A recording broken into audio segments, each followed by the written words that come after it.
Yes, Bana Uganda. I greet you all in my name of Jesus Christ. I love you all. God bless you.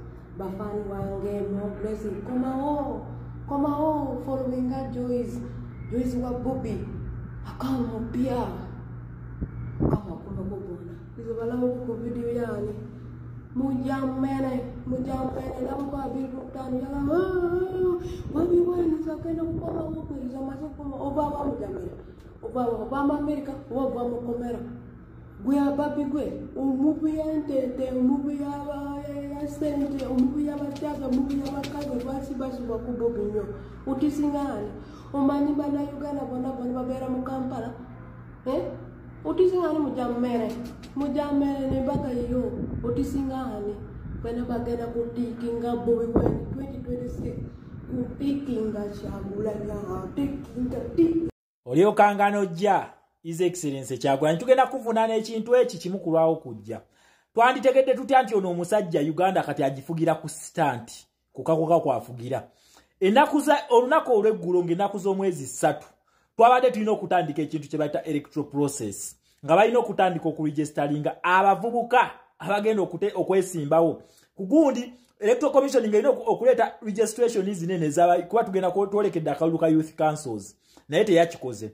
Okitegera yayingidde BRICS naye akyalemye okuvaayo okunnyonnyola bannayuganda BRICS etegeeza ki yayingizaamu bannayuganda wabula kye yakoze ng'alina okututeerawo bisitanti ebisobole okutambuzaako ekya BRICS tukyerabire.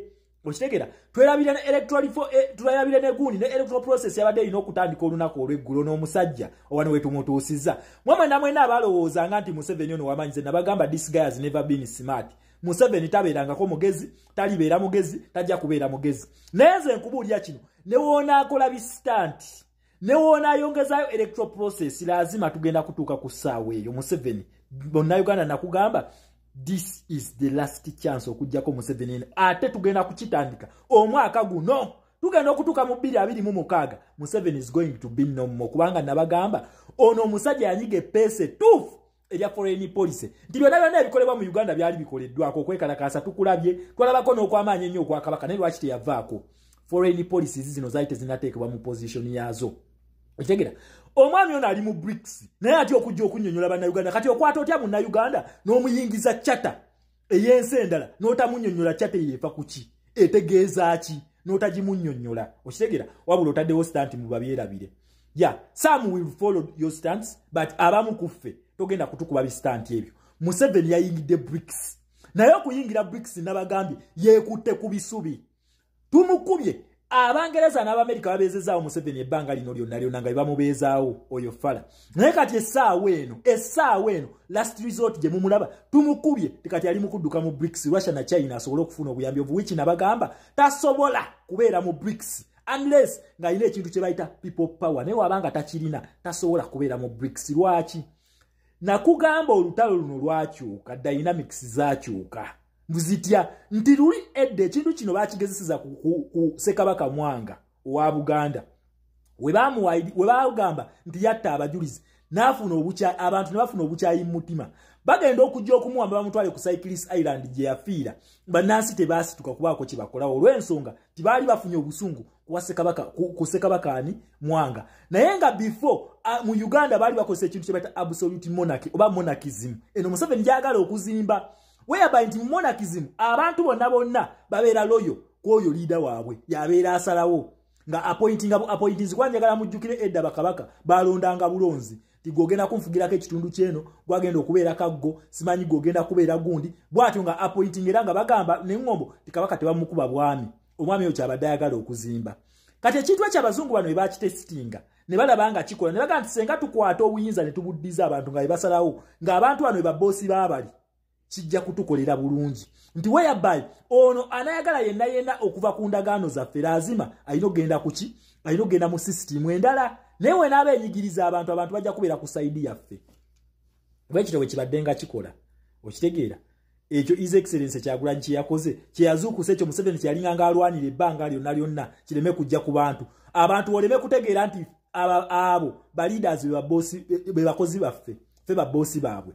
Okitegera yali akirwanyisa nnyo Museveni ono naye bano bakola ekintu kye bata human rights ne democracy akalulu n'eddembe lyaffe akalulu kano the democracy eddembe lyaffe ye human rights okitegera ekintu ekyo eyo system nakugamba yazimbibwa muzungu era Museveni abadde agifunamu ssente empitirivu ennyo yo fala buli kimu nga mwakifunira okitegeera kati paka his excellence Kyagulanyi we yazze n'amugyako kimasiki nti bulijjo okola ki weekweka bwekwesi essaawa eno tumulaba ali mu panic mode addukira mu Russia kubanga Russia yo tebamugambako Russia ye eri mu communism okitegeera essaawa eno Zimbabwe ogiraba kino kyeri mu kufeesinga wano Munnayuganda tukkiriza kutuukawo wano Munnayuganda tukkiriza kututuusa ku kya Zimbabwe nti leero Zimbabwe currency yaabwe yagwa Abachina bakugamba Abachina emitwalo 8 n'ekitundu giri mu ggwanga lya Zimbabwe bannansi babonaabona lwaki olwa ekintu Mugabe kiyakola ate era bannansi balinganga tebabifaako munnange nga babiraba bulabi naye nga Mugabe ali mu kutwala ensi leero essaawa eno eri mikono egy'Abachina nti kati bali mu kulwana bapakuka Mnangagwa ayagala kuddayo muki ayagala kuddayo mu Royal Charter oba Commonwealth Charter yagala okuddamu naye lengera Omuchina kyakola Zimbabwe oyinza ogamba ensi y'Abachina bano emitwalo 8 n'ekitundu egy'Abachina gye giri mu byobugagga bya Zimbabwe lwaki Mugabe yeebasa abantu bano then ate mu kujjoba wa change n'abawa ya kiwani kati essaawa eno leero baagala kubaddeyo mu gundi ya Bungereza naye kati process ekyali mpanvu nnyo jukira Bungereza ali yamu blockinga teyamujja mu Commonwealth Charter because this is a Commonwealth state naye yamu blockinga bublockinzi nibagamba kati mudirinze nabo nibamusala okitegeera kati bwe bamusala currency yaabwe yagwa n'ebyobugagga byabwe tebakyabifunamu eyo Museveni gyatutte mu BRICS naye ate leero BRICS tavaayo kunnyonnyola bantu ataddewo bistanti bye byali mu kukola naye Munnayuganda nakugambye this is upon us kubanga eno system abazungu gye baazimba amaanyi baagatuddiza ffe bannansi eyo BRICS tetugenda kugibeeramu ne Museveni tasobola gituteekamu lwaki talina maanyi gagituteekamu nakugamba Museveni kyamulemesezo goba Abamerika abo n'Abangereza bagoba mu Uganda kubanga numbers teziri ku side ye era bitwiti bya Muhoozi bye yakola yali agala ffe bannansi tusituke mutugende tuwanagane n'abazungu bano bafulume yafunemu naye twamulaga tuli ku side ya Amerika okitegera kyovola ambassador yamulema okusitula okumufulumya mu ggwanga lya Uganda nga kati ambassador amugamba ffe enkwatagana yaffe eriwo wakati wa Amerika ne bannansi ba Uganda okitegera so sina Museveni ate bwekito wekiri Muhoozi tasobola kusitula bataliyanize ze yepanka nazo majege galina najjawo ekitebe ekyensambya we kiri tasobola eyo Amerika naye eri mu Uganda kati senga era akwata amaje n'agatwalaawo kitegeeza ejje lya Uganda lirumbya Amerika na Amerika naye beeyina okwerwanako okitegera eveewo naye ffe bannansi we tukeera ku makya ne tugamba nti kati ekitebe kino mukijjawo oba mwagala oba temwagala bakijjawo okitegera bakijjawo fa batalina mundu bakijjawo naye Muhoozi Kayine Lugabo we mundu watanko wa buli kimu tasobola kufulumya ambassador tasobola na kujjawo kitebe kati ono bino byali mu kutukweka nga aleta zi BRICS ze ajazi kukusa aziyingiza lwaki tonyonyola Munnayuganda BRICS etegeeza ki gye wayingiddemu lwaki togimunnyonnyola okitegeera naye otaddewo stand tezikyakuwonya kubanga omusajja yakunyiza amapeesa amatuufu ate tolina na numbers Munnayuganda nakugambye tugenda kuyingira ekintu kye bayita protestive vote naye ate protestive vote eno nakugambye twetegereze nnyo reforms zibadde zirina okudda electoral process yabadde erina kutandika lunaku lweggulo nga 3 wabula yazongezaayo nga nnaku z'omwezi ameka 2 nayingira ne BRICS nabadde musuubira nti nebbanga lyafunye agenda kufuna time okusomesa Munnayuganda BRICS etegeeza ki gye tuyingiddemu wabula agaanye ali mu kututeerawo bistanti nabagamba Uganda tesobola kubeera member wa BRICS nga tolina numbers ng'okyali mu Commonwealth Charter ng'okyali mu American Foreign Policy ng'okyali mu UN Charter nga tonnaba zivaamu ezo tosobola kati ffe determining force ayinza okugibeeramu oba okugivaamu oyo Museveni tasobola tuteeka mu BRICS era nakugambye agenda kubeerawo nga dormant partner okitegera naye kokole stanti otya koyongezeyo electoral process era tugenda kugiyingira bwetuukira wonna tugenda kugiyingira tugenda kwesimbawo tugenda kuwagira tugenda kuwangula ate ntebe ogenda gitwa kubanga tugenda kusituka to activate human rights nakugambye Munnayuganda senga okola twetaaga ebintu bibiri Munnayuganda bye weetaaga okukola bibiri ekintu ekisooka mwesimbewo nga kalulu katuuse tukanoonye tukalonde tuwagire buli mwana yenna agenda okujjanga wa people power ng'ategeera ensonga zaffe wa people power ne nupu tutikinge umbrella protestive vote twekalakasize mu box ekintu ekyokubiri kye tugenda okukola kino kye kigenda okunkumula Museveni omukono mu kibya senga akwata mu kalulu naddamu n'atuzannyirako these are not usual elections z'abadde akola najja nga yeekyanga